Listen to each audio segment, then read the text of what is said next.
April Fool's Day is all about the jokes and the pranks. But when it comes to your retirement planning, getting fooled can cost you big time. Today, we're uncovering the beliefs that can potentially fool retirees and pre-retirees into making really bad decisions.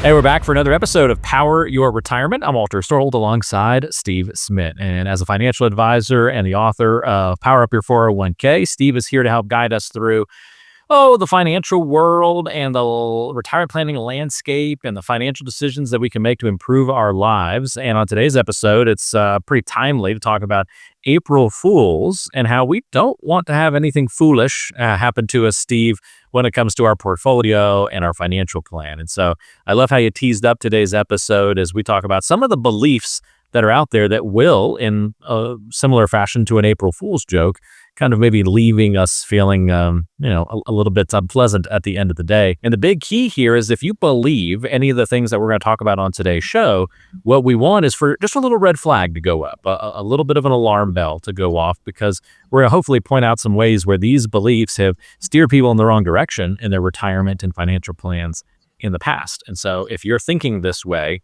we want to talk a little bit about why that might be some dangerous thinking.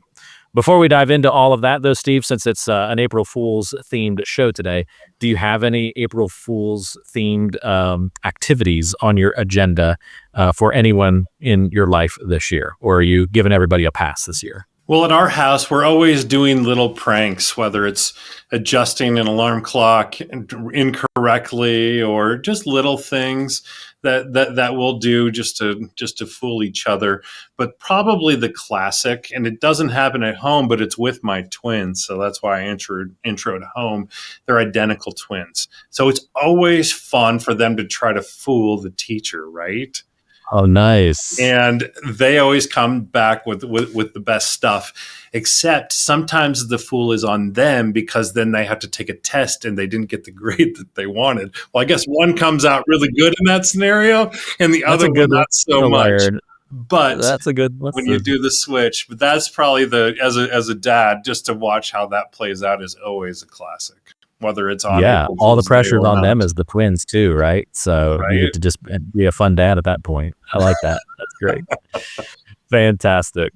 I'm giving Connie a break this year, so no April Fool's jokes planned in our household this year. So. No. All right. Well, I might have one planned, but I can't put it out public because then I'll get ruined. So that is the other problem. Maybe Connie's actually listening to me in another room, and I'm saying this out loud, so she doesn't expect anything. So. Yeah, that could be all part of the plan. We'll have to find out.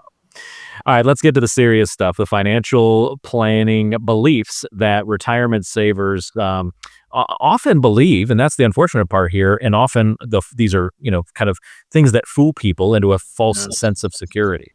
First one on the list, Steve, is Social Security myths, and especially this one, that you better claim it as soon as possible before it runs out. A lot of people want to claim it as soon as they get that opportunity, right?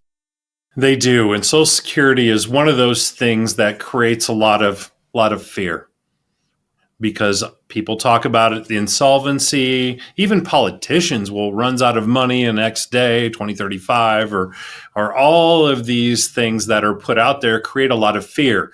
And the acronym that is a classic is, fear is false evidence appearing real. And what people should be more focused on is when is the optimal time for my situation to take it, not just ASAP, because it may be, right when you turn 62, which would be the ASAP version of that. But you want to take the entire retirement plan and see when is the best time to optimize. And I'll tell you one little thing that sometimes people will turn that on with this fear running ASAP in their forefront of their mind, but they don't not retiring at the same time. And actually there can be penalties because maybe in their job, they're going to make more than what's allowed. And there's a lot of penalties and bad things that really happen with that false belief of you have to turn it on ASAP to get value. So make sure you're making a logical choice to claim Social Security and not just the automatic, I'm going to check that box as soon as I can as your default position. good lesson to learn from there. Big consequences if we make the wrong choice there, and not ones that we can easily put the toothpaste back into the bottle either, it sounds like. No, you can undo it once, but it can be painful and costly. Let's avoid that. Another belief that can steer people in the wrong direction and fool folks is the tax time bomb issue. You maybe heard that phrase before, but this is getting fooled into underestimating taxes on your accounts. This is where you look into your account and you think you have $1 million, but you don't actually have $1 million. Well, I'll give you two little perspectives on that one. First is if you have a pre-tax, before tax 401k, a traditional IRA, you need to make sure you understand what the net coming out the bottom is. That's the first lesson, number one. Make sure you understand, because you won't be paying Social Security and Medicare on that necessarily, but you still will have federal and state if it applies. The other thing that I would encourage a lot of people to take a look at when it comes to a tax time bomb is make sure that you have a really solid allocation, if possible, in your situation to a Roth IRA, which is a tax-free.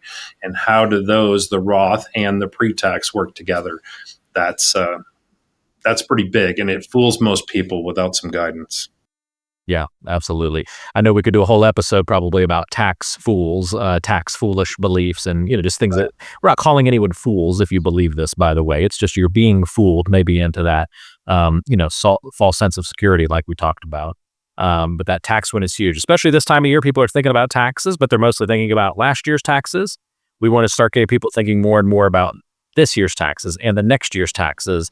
That's that transition from tax filing, which you kind of just do automatically every year, and tax planning, be more proactive about things. We want to see more people do that transition as part of that tax discussion as well. Agreed. The other thing on the list here, Steve, is Medicare misunderstandings. How often are these popping up, especially the belief that, hey, it covers everything in retirement, it's all I need? Well, I hear that belief a lot, and to make things worse, a majority of the companies that we support in the 401k side have an actual retirement benefit for this. So once they turn 65, the company actually pays for a portion, a pretty good significant portion, a lot of them, of their supplement. So it's very important that they apply for these things. For one, that can be something that they just think is automatic, and then all of a sudden it's not there. But also, the base Medicare doesn't cover everything, and you really want to make sure that you get that supplement in place so that you can cover a majority. And too many people don't account for that cost. Like if it's included in an employer plan, wonderful. But for those employers that don't include that, it can be something like, what do you mean I got to come up with this extra cost in order for it to cover everything? And of course, if you don't do that, you can find yourself in kind of a bad way, because Medicare does not even close cover everything in retirement. Yeah.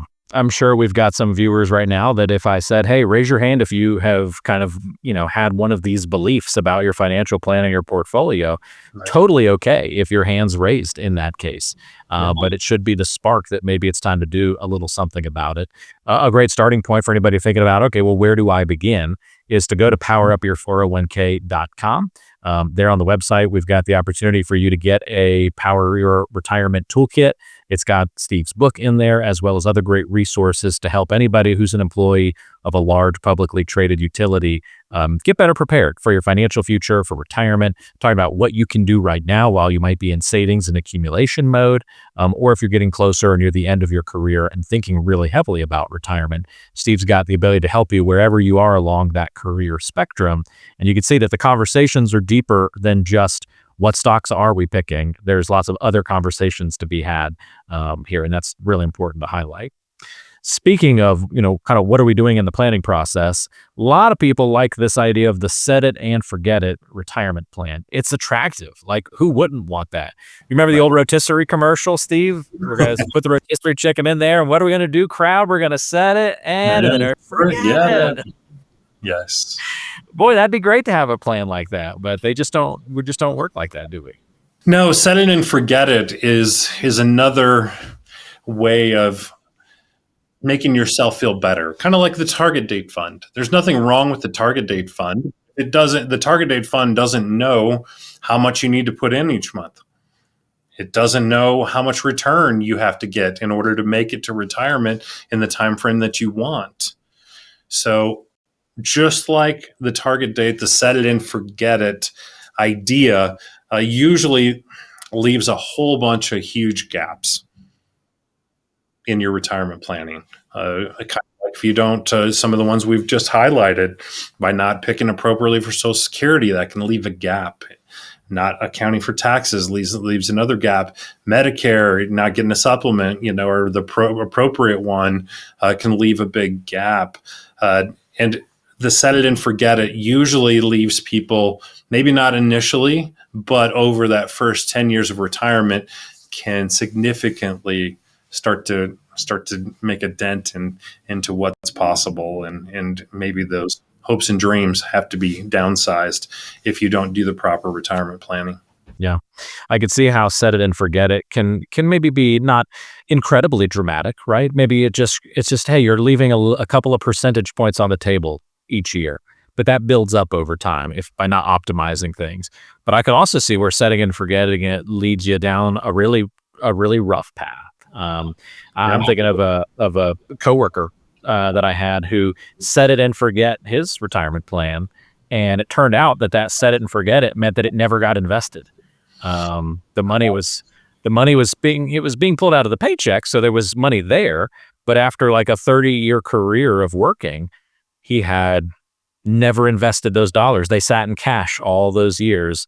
It was set it and forget it, but it was not. It was an undercooked rotisserie chicken at that point by the time it got to retirement. So just unfortunate that, like, boy, just having put it in a target date fund probably would have at least moved that needle in the right direction and made a huge difference, let alone then optimizing it even further from there. So you can still make major mistakes even if you think you have a plan and you're just setting it and forgetting it, because it can get out of whack if you're not careful. And I hate it when I hear stories like that. It's no fun. Unfortunately, they happen more often than what you think, whether it's on the investment side, the planning side, which is bringing in all those things on the outside that affect, or sometimes it's just people not contributing what they need to. And then they get surprised at the end when it's very difficult to get back into that. And setting it when you're 25 or 30, your situation is very different than when you're 40 and 50 typically. Yeah. So the world around is different 30 years later too, right? Yeah. Having advice makes all the difference. All right, let's say one more. We've given you 4. Now we'll give you a 5th way that we see beliefs that often fool retirement savers the most, in honor of April Fool's Day this month. And this one is the 4% rule. And so I think this is for someone who, the person that falls victim to maybe the set it and forget it often might just be inexperience. I think a lot of that, I would imagine, comes down to that. If anybody's taken that next step of research, they've done some Googling, they've done some research on, like, how do I prepare for retirement? They've probably come across the 4% rule. And depending on where you read about the 4% rule, that may sound like the magic bullet. And that might be something that fools you too, and say, hey, retirement 4% rule, I follow that. That makes retirement planning easy. What's the 4% rule, and why is that still a little bit of a fool's errand? What you want to know about that is it's just a general rule of thumb. Okay. And when you read that article, it sounds very smart. It's like, oh yeah, I could take this much out, and that tends to work out a lot of times. And even if it's a really sophisticated article, it might give you a Monte Carlo of how many times that does work out. But the problem is, anytime we look at something myopically, it isn't good for the individual. It isn't good for you out there as the listener, because how you invest in retirement, how much risk you take or don't take, really has a lot to do with the lifestyle that you can lead. Because if you just did 4% and you invest in such a way, or your situation, maybe you have some rentals and maybe you don't need to take as much, or you want to take a little more for extra lifestyle. So when you do the full retirement planning, then you can attach the percent that makes the most sense for you. And just by going on a rule of thumb is better than not doing it, kind of like the target date fund. It's better than not doing anything, but is it the best for you? No. And it's a great article to read, and you can do a little short calculation on your little calculator and see if you're on track maybe a little bit with that, as do rule of thumbs. But when it comes to retirement, which you get usually one chance at it, you don't want to take an article that they don't even know who you are or your situation and apply it to your life. You got to be very careful with those things. Yeah. So much of this comes down to what level of confidence do you want in your financial life and in retirement? And if you do it yourself and you're not really well educated, that's a path. You can take that path. But how confident are you going to be in that plan? How much are you leaving up to chance in terms of the amount of mistakes that you might make along the way? How much is that going to impact your lifestyle and the success of your future? Versus the other end of the spectrum, working with somebody like Steve Smith, a certified financial planner, not only, holding a credential that's really well respected in the financial advising community, and has your best interest at heart as part of that designation, making sure that decisions that are made along the way are in your best interest, but also specifically working with employees of large publicly traded utilities. I think that's a huge differentiator as well. Steve eats, lives, and breathes helping people in this industry unlock the power of their financial plans and their portfolio, revealing additional options that you may not even know exist to you, and helping you squeeze all the best possibilities out of your financial life. That's really what it comes down to. And so if you want to work with somebody like that, you want to get some more information, a great starting point to learn more about the process, how to get into it, is to go to powerupyour401k.com. We've got it linked in the description. So whether you're watching on YouTube or listening on your favorite podcasting app, you can find that easily.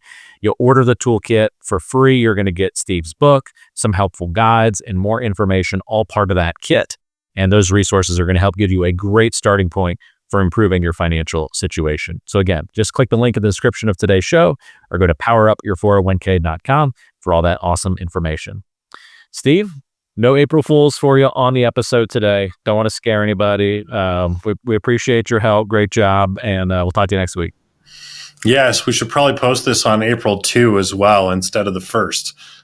That's right. Just to make sure everybody knows how serious we are. But anyways, thanks for the April Fools interview, and everybody out there, have some fun on that day. This podcast is provided by Powerhouse Financial Advisors, an independent firm with advisory services offered through Parson X Advisory Services, Inc., PAS, a federally registered investment advisor. The information provided is for informational and educational purposes only and should not be considered as personalized investment advice. PAS does not guarantee the accuracy, completeness, or suitability of this information for your specific circumstances. Investment decisions should be based on an individual's goals, time horizon, and risk tolerance. Past performance is not indicative of future results, and all investments carry a degree of risk, including the potential loss of principal.